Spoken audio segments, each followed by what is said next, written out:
Hello again, and welcome to another episode of the Seric Show. We are going to be doing another playoff breakdown where we have the teams of the Winnipeg Jets and the Calgary Flames. Let's go, Eric.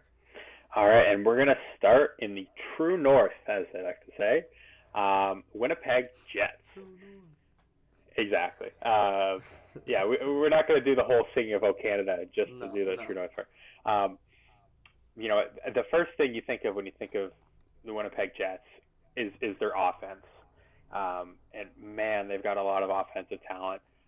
Who do you think is the most dangerous offensive player on the Jets? Well, it should be Patrick Laine, shouldn't it?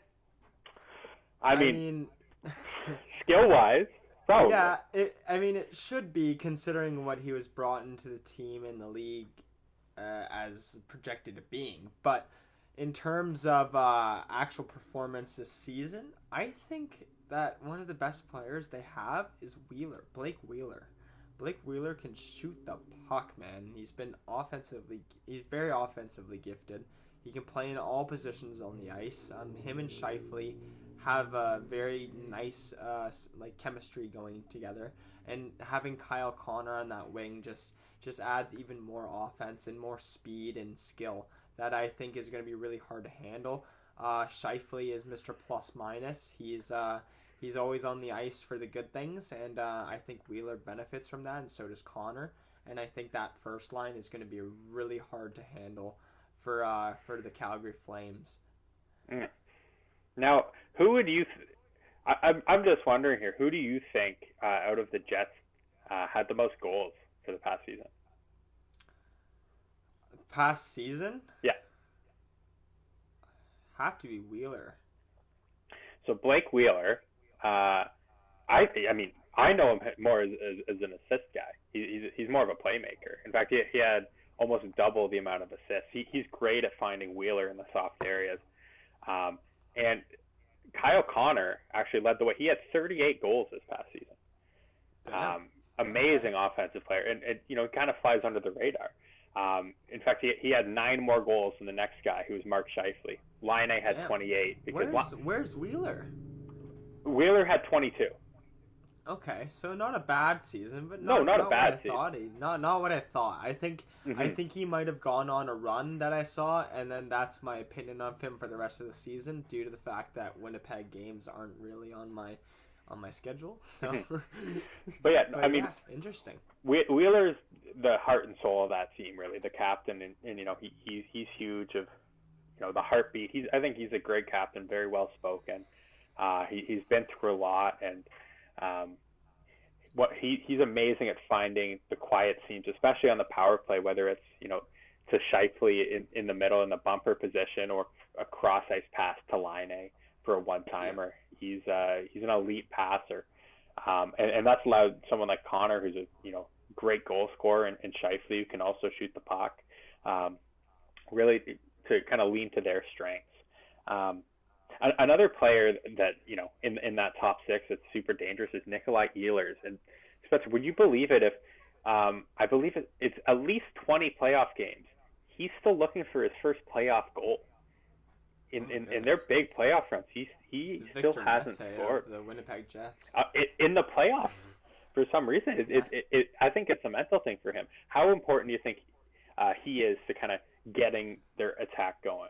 Yeah, like you said, he's a great offensive player, but not having not one playoff goal in all those playoff games is obviously concerning. But maybe that's due to the players he's been playing with in those seasons, or maybe just his own mental hiccup he needs to get over. But if Ehlers can perform to the skill level Ehlers is, I think he's around the same skill level as a William Nylander kind of, where he's able to really make nice plays but also score at will if put in the right positions. And I think that if Ehlers does what Ehlers did throughout the regular season, or is projected to do his whole career, I think he's obviously going to have a very important impact on this series.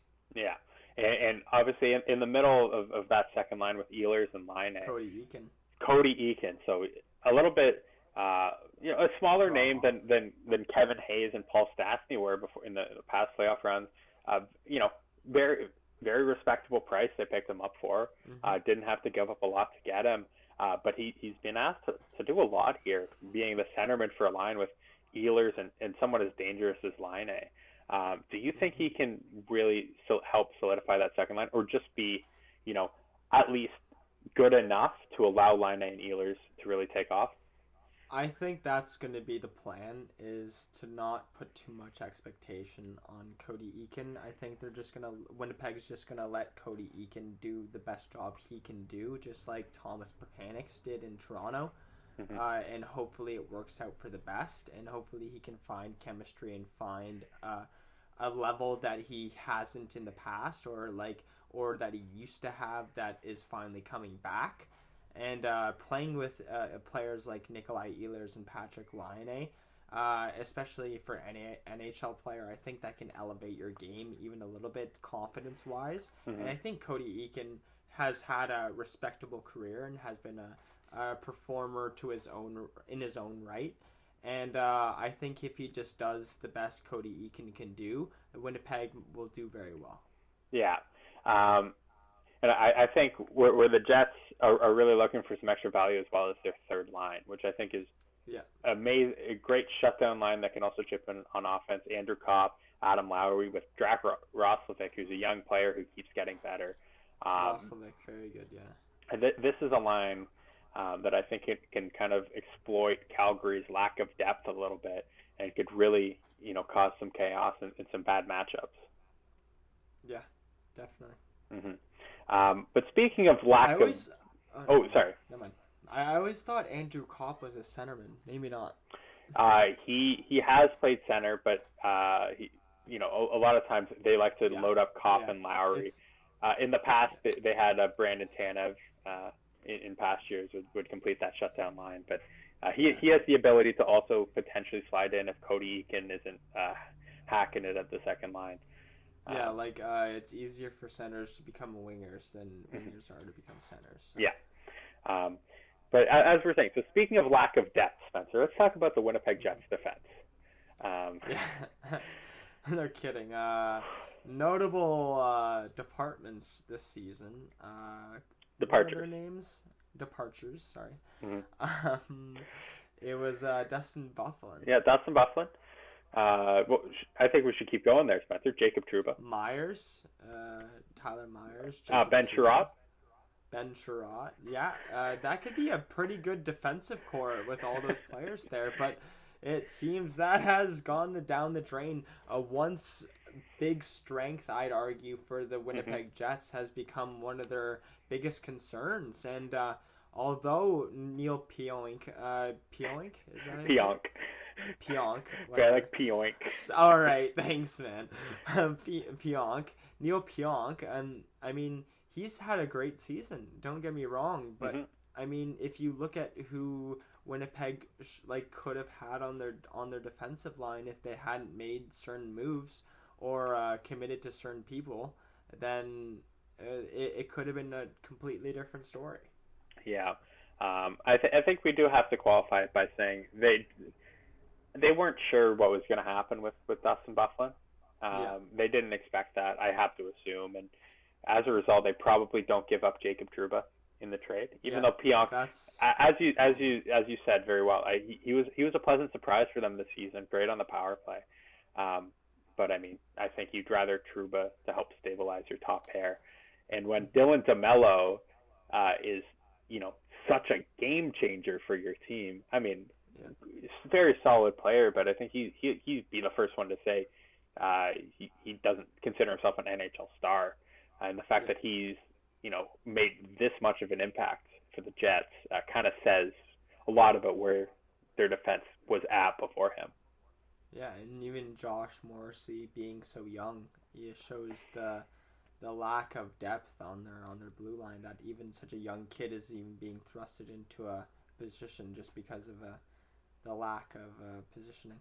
So. Yeah, and Morrissey definitely struggled a little bit this season after forming a very good shutdown pair with Jacob Trouba. But he's come back into training camp. He put on some weight. He has a great beard and flow, looking ready for the playoffs. He looks like he aged about 5 years. There you go. So he'll be key for them. But yeah, I mean, I don't love Kulikov back there and their second pair, and Boyu and Poolman. I think they're just going to try to keep their heads above water. So definitely an area of concern. But if there's one saving grace, it's the fact that they have who I think will likely be and should be the Vezina Trophy winner backstopping them to help clean up some of those mistakes. How good was Connor Hellebuck this season? Unbelievable. I don't have stats up on my screen here, but from everything I've heard, Connor Hellebuck deserves nothing short of the Vezina Trophy, as you said. Connor Hellebuck has stood on his head for a noticeably depleted defensive core, as we were talking before, and it seemed as his defense got worse, his numbers got better, which was the most interesting part. Which, if you can't, if you were to describe an MVP, I think that's the definition of it. I mean, I'm not saying Connor Hellebuck deserves the Hart Trophy over McDavid or players of that caliber, but I'm not. I wouldn't be surprised if I saw his name in contention due to the fact of him literally dragging this team. Sorry. By the scruff of his neck. Yeah. And dragging them into this qualifying round. So. I agree. So the Hart Trophy nominees were recently announced, and Oh, I didn't see that. Yeah, so that Leon Draisaitl, Nathan MacKinnon, Artemi Panarin are the three nominees. All very worthy, but I think you're very right. In fact, a lot of people that look at like value provided by teams and for each game, Connor Hellebuck led the way by a significant amount for how valuable he was to the Jets, and by that metric should have warranted some Hart Trophy buzz. I mean, we'll see after the awards. That is the definition of the trophy. We'll see after the awards exactly where he ranked, but I have to imagine he's somewhere in the top 10, and deservedly so. Hopefully top 5. I'd hope top 5.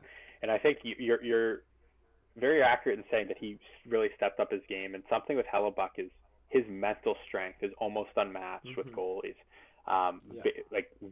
Very mentally strong. He's worked on that a lot, and I think that's his biggest asset. He's athletic too, but it's his mental strength. And I think if anyone can get himself into the proper mindset for this, crazy situation, I think he's one of the guys you got to say, hey, I think this goalie's going to be ready for us.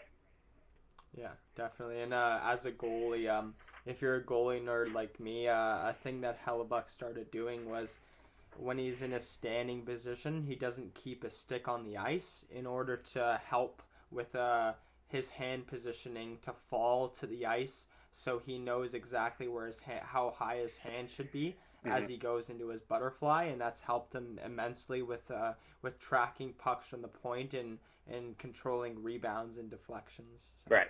It's he's revolutionizing some aspect of the position, which is something that's noticeable too as a goalie. So now let's talk about the players that are going to be trying to score on Hellebuck and really ruin his day. The Calgary Flames, Spencer. Who really sticks out for the Flames in your mind? Well, of course you got the Monahans and Goudreau's, Johnny Hockey. But one player I think and Kachuk, I think that's the biggest one. But in terms of playoff kind of player, but Elias Lindholm I think will have a big impact on this Flames team if he can get up to the standard he used to have. I think he slowed down a little bit at the end of the season, but Elias Lindholm can really put up some points if he gets on a roll with Monahan and Goudreau. But also Mangiapane has been unbelievable for them all season. He's just a very fast player with a lot of skill, and playing with Kachuk and Backlund. Those two, Backlund and Kachuk are pretty physical players, and having Mangiapane being able to work his magic and work those quick feet around the offensive zone is very influential. And even though you see Lucic on that third line, he has Dylan Dubé on that line who adds skill there as well. So each of the lines has a little bit of injection of skill, which is really nice to see and really averages out this Calgary Flames team, I think. Yeah, especially in my mind, Dylan Dubé is a guy that moves the needle a lot for them. I think Kachuk is probably the heart of that team. I think Dubé is right there with him as someone who gets the energy up, plays with a lot of passion. Former captain for Team Canada at the World Juniors. Young team too. Oh yeah, and I think he's someone that's impressed a lot early in training camp with his tenacity. He seems like someone who's excited to get into the playoffs. And I think if he's able to really elevate his game, he'll be able to help kind of offset some of the depth issues that Calgary might otherwise have compared to the Jets and their stellar third line. So Dubé is a huge player to watch. I'm interested in hearing your opinion on Sean Monahan as their top line center, because I am of the opinion that he is a tad bit overrated. I don't think he's a great first line center because I don't think he really does all his goals come from he just stands in the slot. He's got a good shot, but he can't, he's not really a play driver. He's not a driver of offense. He relies on Gaudreau and even Lindholm to get him into position. And, as a goal scorer, he only had 22 this year. So Monahan is a little bit of a question mark for me of whether he is going to be able to go toe-to-toe with someone like Scheifele and really, show off, come out on the better end of it, because that's what Calgary kind of needs. They're kind of top-heavy. They need that top line to be able to do something. And, they're fighting fire with fire, no pun intended, going against the Jets. Yeah. I think Sean Monahan, I've been off and on about Sean Monahan. I'm just looking up his stats right now. I mean, in this past season, he had 48 points in 70 games. The year before, he had 82 in 78. But in the playoffs, he only had 2 points in 5 games. So he really decided not to show up. But 2 years before that, with the Calgary Flames, he had 5 points in 4 games in the playoffs. So he's a little bit inconsistent there.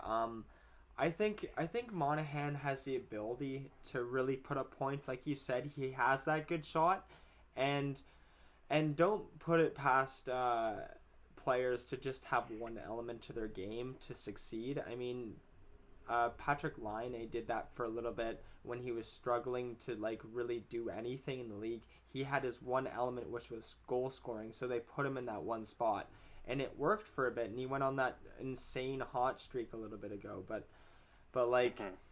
I think that Monahan is a danger, is a threat, 100%. I think he is overrated in terms of the pedigree that Calgary Flames fans give him and some other fans give him. But I think that he could have an impact, just like an Elias Lindholm, kind of on that level, not on the level that he's really seen as being on.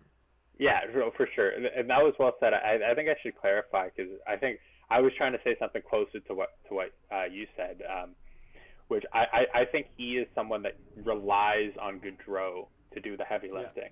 Yeah.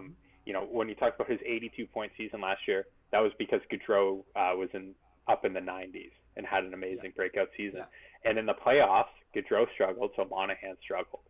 And, I think players definitely – Gaudreau's the play driver. He's the one who's going to carry the puck, and Monahan's the finisher. But I just think it's a little risky with that being your first line center, and all the responsibilities that come with a center, defensively, and really be able to go up the middle of the ice and control the play. I don't think that's something Monahan can do particularly well, and I think especially matched up against Mark Scheifele, I think that's going to be exposed. Yeah, Mark Scheifele is definitely the person you don't want to be testing your first line center in terms of defensively or even any aspect other than offensively. So, I can't agree with you more on that, especially face-offs. Mark Scheifele is amazing at face-offs. I'm not sure about Monahan, but... Yeah, I think Monahan's probably all right. I don't know too much about it. I don't. Let's not say too much, just in case.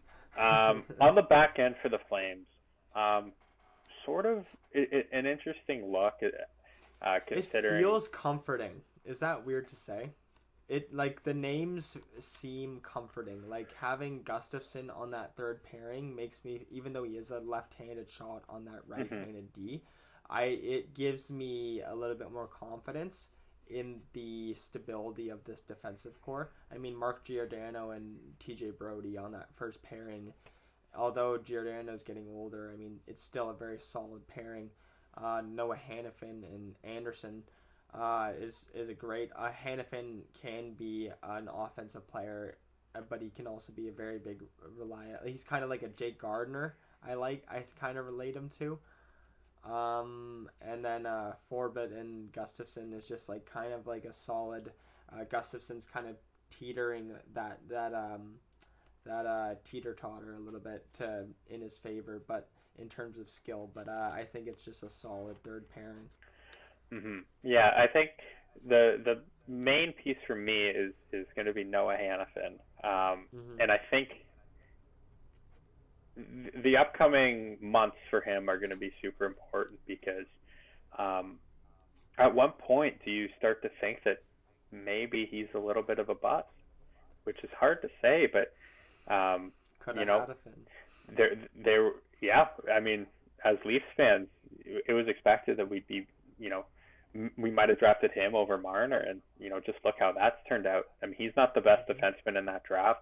Provorov was drafted after him. Zach Werenski was drafted. No, Werenski was, I think, maybe before. Oh no, I think it's a different draft. Maybe I'm mixing them up. But, maybe. I was agreeing with you because I thought you were right. So.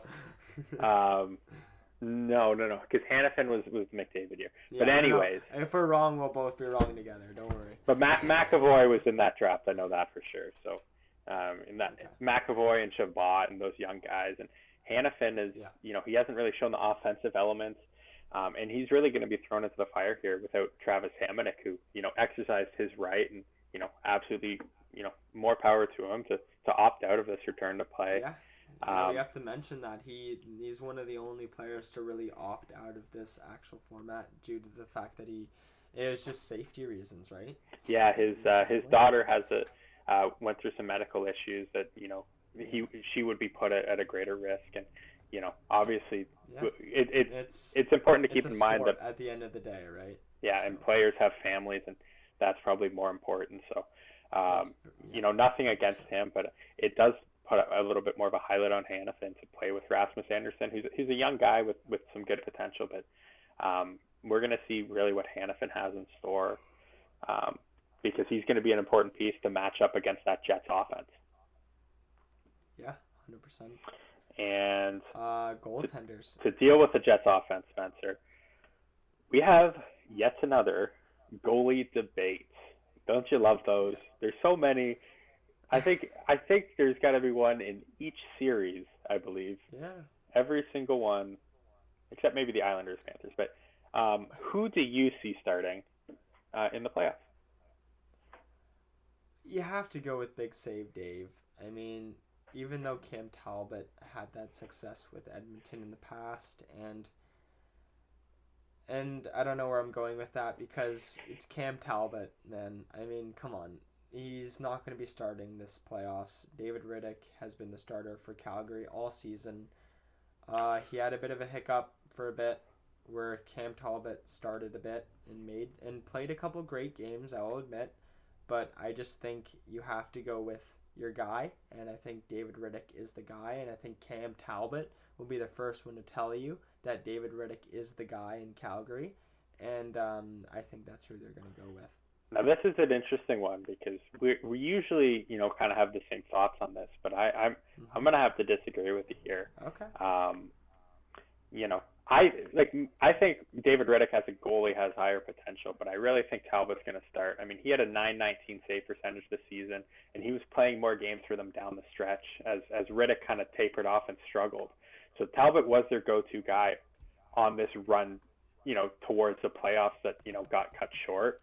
And considering the fact that he also, you know, we talk about the playoff experience, but he's played in the playoffs before. And I think the fact that it's even and he was playing better beforehand, I think it's going to tip the scales. Not that they'd be uncomfortable going to Rittich at some point, but I know that Talbot is prepared to, you know, go for that starter's role and really grab it. And it seems like a lot of Flames fans as well are sort of comfortable with the idea of Talbot playing. As interesting as that is, and as much as he might have struggled in the past season or two in Edmonton. Yeah. Yeah, fair enough. I mean, Mm-hmm. Great points. Now, whether it's Rittich or Talbot in net, let's not forget they're contending with the Winnipeg Jets here in this series, Spencer. We'll say if, but hopefully when we start playing, who do you see coming out on top in this best of 5 series? I mean, I want to say Winnipeg, just because I think Winnipeg. I like Hellebuck, and I think they really grinded to get in. But I just think I look at Tkachuk, I look at Gaudreau, I look at Lindholm, Mangiapane, Dubé.